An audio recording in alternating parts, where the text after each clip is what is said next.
বড় অর্জনের জন্য পরিকল্পনাও করতে হয় দীর্ঘমেয়াদী। সেই ভাবনা থেকে ক্রিকেট বিশ্বের নজর এখন 2 বছর দূর 2027 ওয়ানডে বিশ্বকাপে। শিরোপা অর্জনের লক্ষ্য নিয়ে আগেভাগেই দল গোছানোর প্রস্তুতি নিচ্ছে দলগুলো। 2027 বিশ্বকাপকে সামনে রেখে দল গোছানোর জন্য বড় সিদ্ধান্ত নিতে হচ্ছে ভারতকে। দলের কল্যাণে বর্তমান অধিনায়ক রোহিত শর্মাকে সরিয়ে দেওয়ার পরিকল্পনা ভারতীয় ক্রিকেট বোর্ডের। ভারতীয় গণমাধ্যম টাইমস অফ ইন্ডিয়ার মতে চ্যাম্পিয়ন্স ট্রফি শেষ হওয়ার পরই রোহিতের বিষয়ে চূড়ান্ত সিদ্ধান্ত নেবে বিসিসিআই। বোর্ড এমন একজন অধিনায়ক চাইছে যিনি বিশ্বকাপ পর্যন্ত দলকে নেতৃত্ব দিতে পারবেন। আগামী রোববার চ্যাম্পিয়ন্স ট্রফির ফাইনালে ভারতের মুখোমুখি হবে নিউজিল্যান্ড। এরপরে ক্রিকেটারদের সঙ্গে কেন্দ্রীয় চুক্তির ঘোষণা দেবে বিসিসিআই।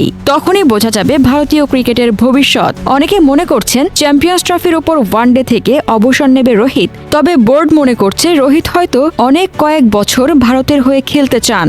অবসরের সিদ্ধান্ত শুধু রোহিতের, তবে অধিনায়কত্বের সিদ্ধান্ত নিতে প্রস্তুত বোর্ড।